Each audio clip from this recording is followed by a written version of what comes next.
Toronto, having not played against the Western Conference champions this season, it took some time for the Toronto Marlies to settle in against the Texas Stars. There are a lot of chunks in this game that weren't very good for us, Marlies coach Sheldon Keefe said following a come-from-behind 6-5 win over the Stars on Saturday in Game 1 of the American Hockey League's Calder Cup final.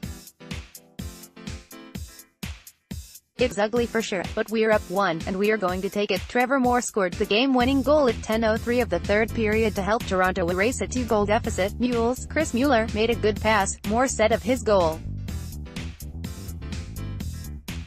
"It's part of a three-point night for Mueller, who scored the Marlies' third goal of the game late in the second period to kick off the Toronto comeback. He got a piece of my shot to deflect it in," said Ben Smith, who was temporarily credited with the goal before officials changed it back to Mueller. Justin Hall, Frederick Gauthier, Mason Marchment and Martin Marinson each scored for the Marlies, who erased a 2-goal deficit late in the second period and scored 3 third-period goals. Garrett Sparks made 32 saves in the victory, as the Marlies won their 10th consecutive game in the All-Playoffs.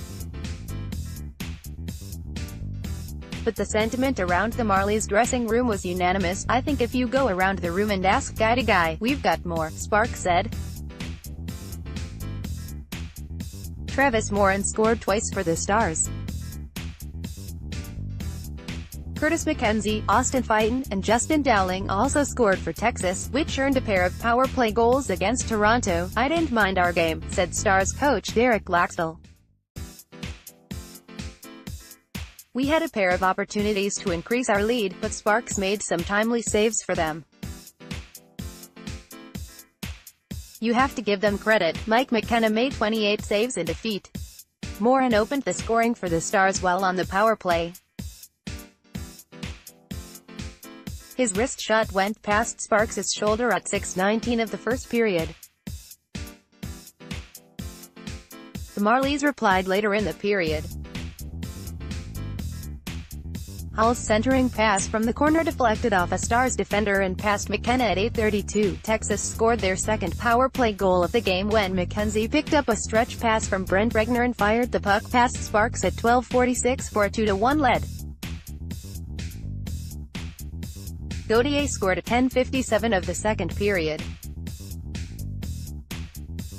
He was parked in the slot as he one-timed a Colin Greening pass to tie the game 2-2. Fighton put Texas ahead for the third time in the game just 28 seconds after Gauthier's goal. Moore scored his second of the game when he picked up Justin Dowling's rebound to give Texas a 4-2 lead at 17:48. Toronto's Smith shot from a tight angle was deflected by Mueller and beat McKenna at 19:45 to cut Texas's lead down to 4-3. The Marlies opened the scoring in the third period. Marchment's slow shot from the slot beat McKenna to tie the game, 4-4 at 2:46. Toronto followed that up with their first lead of the game at 4:55 when Marinson would pick up his rebound and fire the shot at the roof of the net. Texas would erase the Marlies' lead. Dowling scored his third goal of the playoffs at 6:10, before Moore put away the winner for the Marlies to make it 6-5 at 10:05. Note, before the game, the Marlies were presented with the Richard F. Canning Trophy, awarded to the team that claims the Eastern Conference Championship. Game 2 of the series will take place Sunday afternoon at Ricoh Coliseum.